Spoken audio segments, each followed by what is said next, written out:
A seita guruzenta dos sede-vacantistas sempre se gabe em dizer que sua doutrina é irrefutável, porém sabemos que essa doutrina maldita nada tem de tradicional, não passa de uma novidade herética da mais grotesca. Enfim, para responder aos sofismas protestantes dos nossos adversários sectários, e mais ainda, e muito mais importante, para auxiliar as almas simples que talvez, por ingenuidade doutrinária, se deixam balançar pelas falácias dos sectários guruzentos, dispomos algumas citações de grandes teólogos como bons argumentos contra esses inimigos de Cristo, do Papa e da sua Igreja.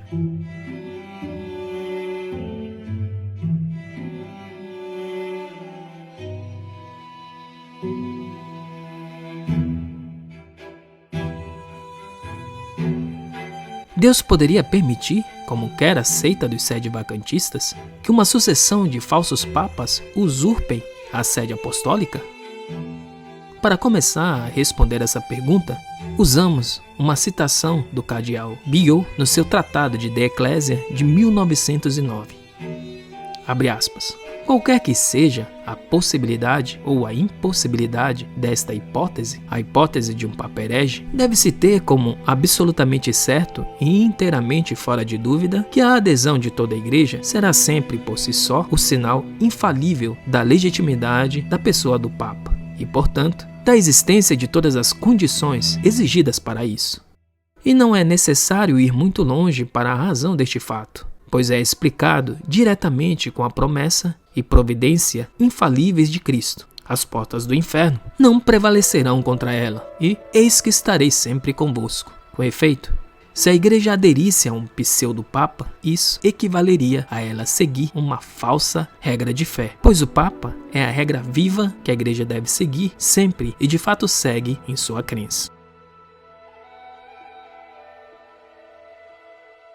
Sem dúvida, Deus às vezes pode permitir que a vacância da sé se prolongue por mais tempo. Ele ainda pode permitir que surja uma dúvida sobre a legitimidade de um eleito. Mas ele não pode permitir que toda a Igreja reconheça como Papa alguém que não seja real nem legitimamente. Portanto, a partir do momento em que o Papa é reconhecido como tal, e quando ele se liga à Igreja como uma cabeça ao seu corpo, não devemos mais nos perguntar a questão de um possível vício de eleição ou de um defeito no nível das condições exigidas para a legitimidade, porque a pertença à Igreja funciona como uma sanatio in radice, uma cura pela raiz, para anular qualquer vício de eleição, e mostra infalivelmente que todas as condições exigidas estão reunidas. Fecha aspas.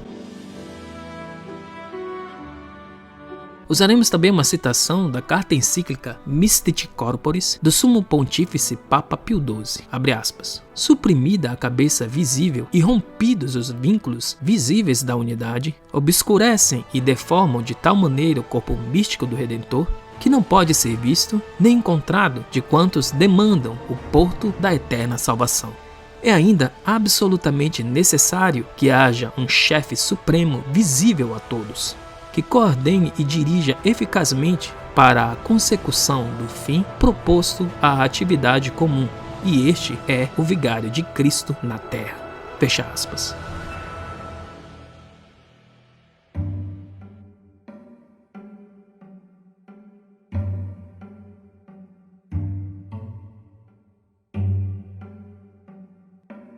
A Igreja de Cristo pode se resumir a uma estrutura ínfima como a seita dos sede-vacantistas?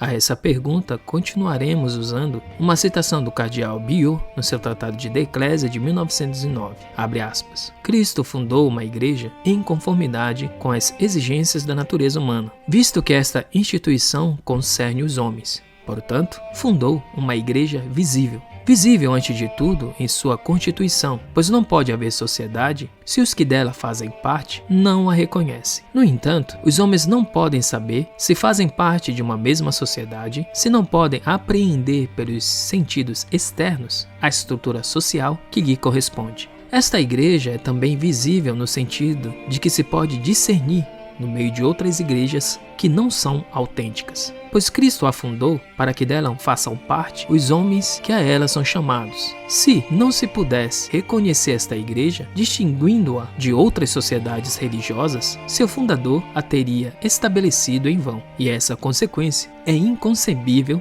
quando se trata de Cristo. De fato, o texto sagrado do Novo Testamento não entende por este termo igreja um grupo de indivíduos que não têm parentesco e que estão profundamente escondidos no meio da humanidade. Pelo contrário, a Escritura entende por isso uma unidade orgânica cujas partes estão ligadas entre si por laços que, quando unem os homens, são necessariamente visíveis. São Paulo fala de um edifício bem ordenado que se eleva para formar um templo santo no Senhor, e de um corpo coordenado e unido pelos laços de seus membros que se ajudam mutuamente. Fecha aspas. Pode um documento papal não infalível conter algum erro? Começamos a responder essa pergunta com uma citação do dominicano francês, o padre Thomas Pegg, citado na obra do jesuíta Chupin de 1907, abre aspas, deve ser recebido como um ensinamento soberanamente autorizado na igreja, mas, no final, essa adesão não é a mesma adesão exigida no ato formal de fé. Pode ser, estritamente falando, que esse ensino estivesse sujeito a erros. Há 1000 razões para acreditar que ele não é, provavelmente nunca foi, e é moralmente certo que nunca será. Mas, absolutamente falando, pode ser, no sentido de que Deus não o garante, como garante um ensinamento formulado por modo de definição. Fecha aspas. Usaremos também uma citação do jesuíta Domenico Palmieri, no seu Tratado sobre o Romano Pontífice de 1891, abre aspas, ao magistério do Romano Pontífice, ainda que não seja falando ex cátedra, não dizemos que se trata de assentimento metafisicamente certo, pois não existindo a certeza da infalibilidade, não aparece por isso mesmo como impossível o erro, e assim vê-se que o oposto pode ser verdadeiro. Existindo tal conhecimento, não pode haver lugar para a certeza metafísica. Dizemos então que o assentimento é moralmente certo, e se, consequentemente, aparecem motivos, sejam verdadeiros, sejam falsos, mas oriundos de um erro inculpável, que levem a concluir de outro modo quanto à matéria ensinada, dizemos que não é devido o assentimento, dado que nessas circunstâncias a vontade não age imprudentemente ao suspender o assentimento. Fecha aspas.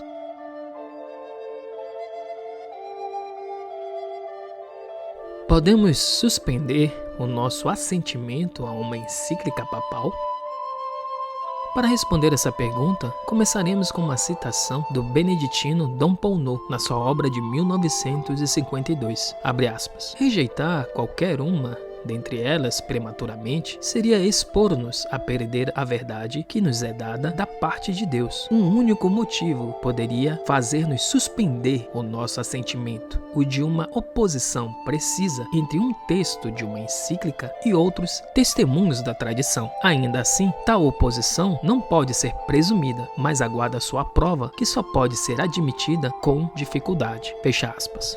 Usaremos também uma citação do teólogo Joaquim Salaverry, de 1955, abre aspas. No caso em que ocorresse a evidente demonstração do contrário, deve-se pensar, antes de tudo, que as demonstrações humanas são falíveis e que, por isso, devemos ser muito cautelosos a fim de admiti-las somente depois de madura ponderação. Mas se a demonstração do contrário for comprovada inequivocamente certa, então nos será lícito suspender o juízo, duvidar e mesmo dissentir, embora sempre com a reserva e cautelas que nos impõe o respeito devido à autoridade suprema.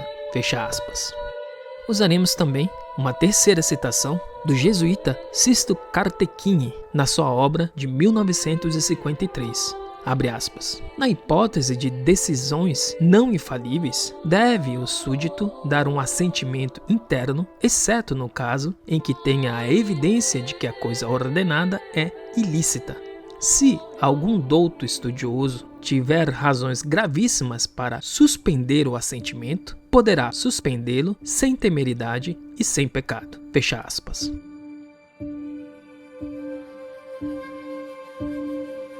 Dom Marcel Lefebvre apoiava o movimento sede-vacantista? Responderemos essa pergunta recorrendo a uma conferência de Dom Marcel aos seminaristas de Flavigny, publicada na revista Fidelité, número 68, em dezembro de 1988. Abre aspas.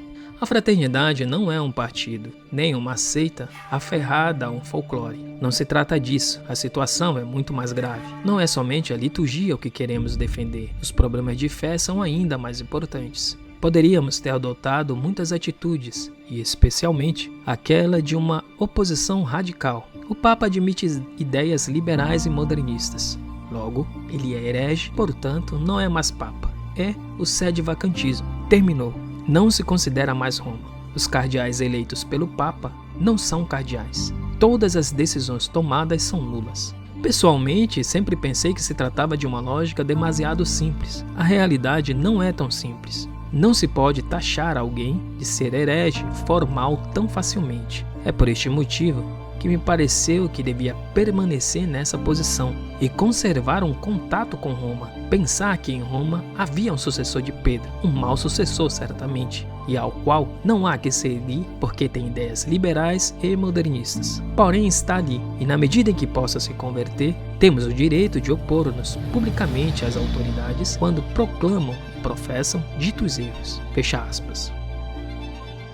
Terminamos essa nossa resposta aos sede-vacantistas com uma conclusão de um texto do professor Orlando Fedeli sobre a fidelidade ao Papa. Abre aspas. Era fácil acreditar e ter verdadeira devoção ao Papa quando em Roma reinavam São Gregório VII, Pio IX ou São Pio X.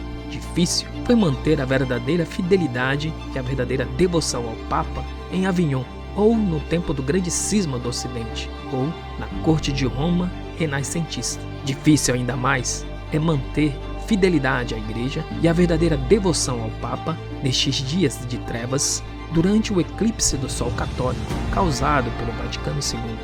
É, pois, em meio às trevas modernistas do Vaticano II, odiados e incompreendidos pelos que erram à esquerda e mesmo à direita, que proclamamos com fé. Nós cremos na Igreja una, católica, apostólica e romana. Nós cremos no Papa. Viva o Papa! Viva o Papa! O doce Cristo na terra. Fecha aspas.